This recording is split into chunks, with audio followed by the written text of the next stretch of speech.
E hoje nós vamos falar sobre os 4 elementos da natureza. E do ponto de vista esotérico, é dito de que tudo que existe ou já existiu contém esses 4 princípios, em maior ou menor grau. E hoje, nesse vídeo, nós vamos descobrir como esses 4 princípios ou elementos da natureza estão presentes na nossa realidade ou no nosso dia a dia, seja no nível físico, mental, astral ou espiritual. Então, se você quer descobrir como, vem comigo nesse vídeo. Bom, e primeiramente, assim como eu citei, os 4 elementos da natureza, ou 4 princípios, eles não se restringem apenas à interpretação de como coisas literais, assim como o fogo representaria a chama, assim como a água representaria o líquido em si. Eles vão muito mais além de um ponto de vista esotérico. Eles representam princípios que compõem tudo que existe, em maior ou menor grau, mas de que tudo há uma presença desses 4 elementos, independente do nível de matéria em que ele se encontra, seja físico, mental, astral ou espiritual. E eu vou começar pelo elemento fogo, pois assim como é dito em Gênesis, quando Deus criou o universo, ele disse que se faça a luz, ou em latim, fiat lux, pois antes disso havia apenas a escuridão e as trevas, e foi justamente a luz que possibilitou a criação da vida. Logo, o fogo ele é um elemento ativo, pois ele representa essa emanação, ele representa essa luz divina criadora. Ele também pode representar os raios de luz do sol, que graças a ele é possível a vida aqui na Terra, tanto para que possa emanar energia para que possamos existir, assim como os demais reinos, como os reinos vegetais, animais e os minerais. Então, sem o Sol não existiria vida na Terra. E o fogo, nesse sentido, ele também pode representar o calor do corpo humano, que é um fator primordial para que possamos nos manter vivos. Logo, o fogo ele também representa a energia no sentido geral, a vitalidade, a ação, a vontade, a sexualidade, tanto como meio de reprodução quanto meio de prazer. Ele também representa a paixão e o amor. Por isso existe aquela expressão de que quando uma pessoa está muito apaixonada, ela está ardendo de paixão ou ardendo de amor, porque tem essa relação simbólica com a ardência do fogo, que representa uma intensidade emocional, sentimental ou um desejo forte e ardente. O fogo, ele é a pulsão de vida, representando também a expansão, representando aquela chama que se alastra rapidamente, seja para expandir o seu calor ou para consumir algo. E como consumação, ele também representa a transmutação ou a transformação de algo, pois o fogo ele tem a capacidade de transformar ou transmutar a matéria, transformando, por exemplo, um pedaço de madeira em cinzas, transformando a água de um estado líquido para o estado gasoso, que seria o vapor, ou até mesmo do próprio calor que aquece uma panela que vai cozinhar uma carne, cozinhar um legume, um alimento. E essa transformação, ela pode ser tanto destruidora quanto criadora. E no aspecto destrutivo, seria equivalente àquelas queimadas que consomem florestas de milhares de hectares em poucas horas. E o fogo também, no aspecto espiritual, ele pode representar o nosso próprio espírito, ou a nossa centelha divina, que é uma parcela imortal da nossa composição, e que tem uma ligação direta com o divino, ou com Deus. Ou em um ritual religioso, ou no seu próprio altar, ele pode ser representado pela vela. A vela que vai firmar a nossa intenção diante de uma oração, de um pedido, de uma prece, ou até mesmo de um agradecimento por algo recebido. Em alguns outros casos também, ele representa a presença divina naquele local, naquele templo, naquele altar, assim como a Shekhinah dos judeus ou cabalistas judeus, ou até mesmo numa igreja católica que tem aquela vela que fica sempre acesa, e é justamente para representar essa presença divina naquele templo, naquele local. Ou até como eu citei no vídeo sobre as divindades, de uma das manifestações de Javé quando ele vai contatar Moisés, onde ele se apresenta como uma chama na sarça ardente. Ele também pode ser representado num caldeirão com fogo ou numa fogueira, para que você possa transmutar energias indesejadas, celebrar a vida ou até mesmo sacrificar algo antigo que não te serve mais, como um vício, crenças ou comportamentos nocivos, para que você possa ao sacrificar aquilo ao fogo, transmutar em algo novo, ressignificando aquilo. E o fogo, ele é praticamente onipresente nas práticas religiosas, independente de crenças ou religião, seja através de uma vela, de uma fogueira ou da intenção, pois a intenção em si, ela também representa esse fogo, essa chama. Agora, o elemento água, ele já é um elemento passivo,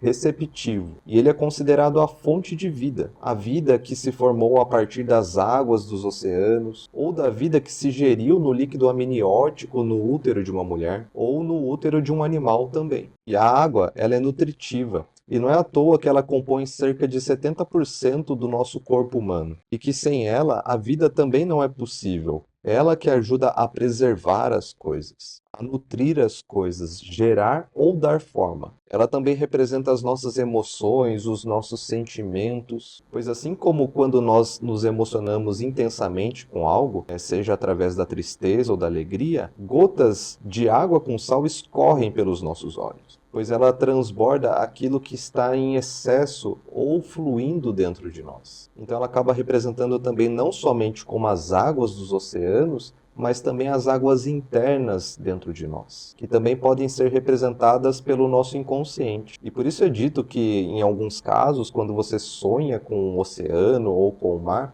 na verdade você está lidando ali com uma representação do seu inconsciente. E é nesse inconsciente que estão ali armazenados os nossos sonhos, os nossos traumas, os nossos instintos. Assim como as águas profundas dos oceanos do planeta Terra guardam segredos sobre a vida neste planeta. A água, ela representa também a nossa capacidade de absorver informações e ideias para gerar novas conexões neurais e utilizar dessas informações para criar algo novo através da nossa criatividade. E ela também representa essa fluidez, essa adaptabilidade. E assim como as águas de um rio, que elas acabam contornando os obstáculos que elas encontram pela frente, seja uma pedra, uma árvore ou qualquer outra coisa, buscando sempre o melhor meio para desviar do obstáculo e encontrar uma saída. Por isso ela representa essa adaptabilidade, essa versatilidade, porque ela é maleável, ela se adapta à ocasião do qual ela está inserida, se adaptando à superfície,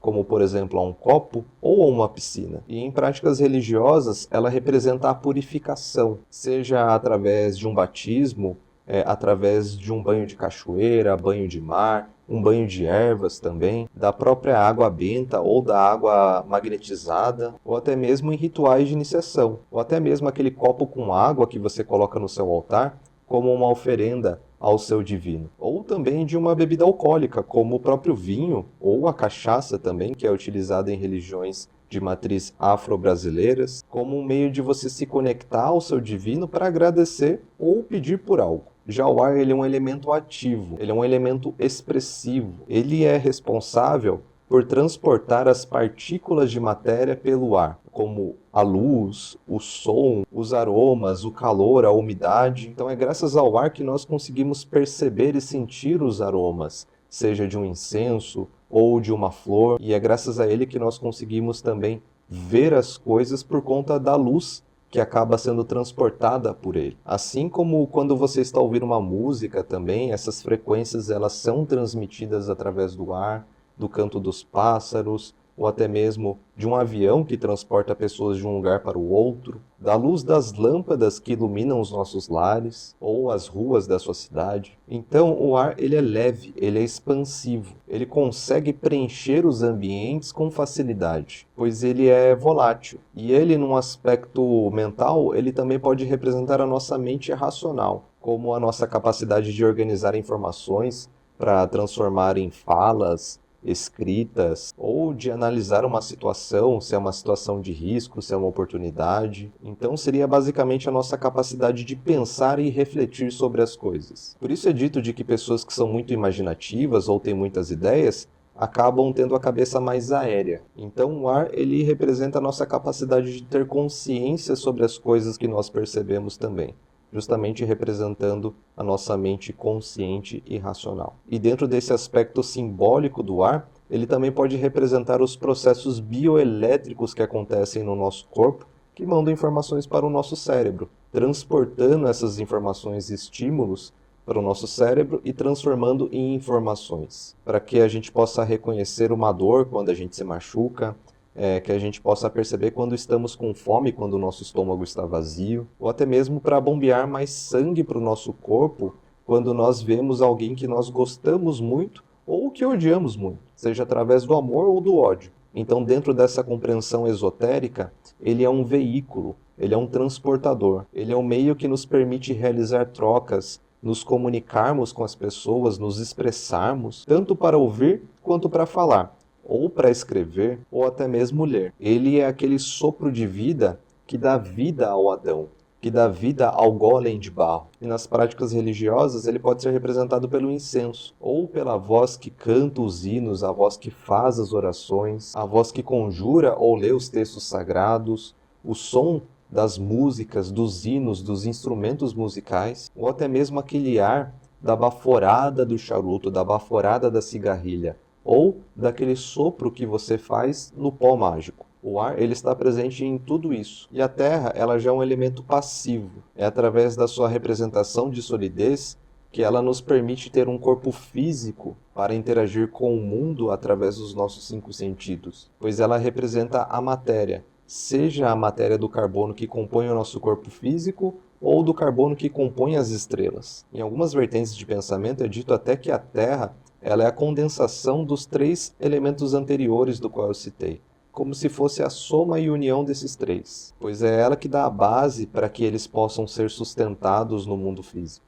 Assim como qualquer outra coisa ser sustentada ou gerada, como o nosso próprio corpo, que é o recipiente para o nosso espírito, e também a terra arada, do qual nós vamos plantar uma semente, e aquela semente vai germinar, crescer e se transformar numa árvore, ou o útero que vai ser fecundado para gerar uma nova vida. Logo, a terra, ela representa a manifestação concreta de algo, a materialização de algo, seja de um projeto que foi realizado, de uma ideia que foi materializada, ou até mesmo do dinheiro que foi recebido através de uma troca. Por isso também ela representa a segurança, a estabilidade, para que a gente possa se, entre aspas, aterrar para voltar ao nosso centro de equilíbrio e colocar os pés no chão quando nossa cabeça está entre as nuvens. Ela nos conecta com o mundo físico, ela nos conecta com o que é real. Por isso, quando nós estamos cegos com fantasias, ilusões ou com pessoas, que esse elemento é tão importante, pois ele nos puxa para que a gente possa nos centralizar e ver as coisas como elas realmente são. Ela nos permite ter essa solidez da presença, da integridade, da confiança, e nas práticas religiosas ela pode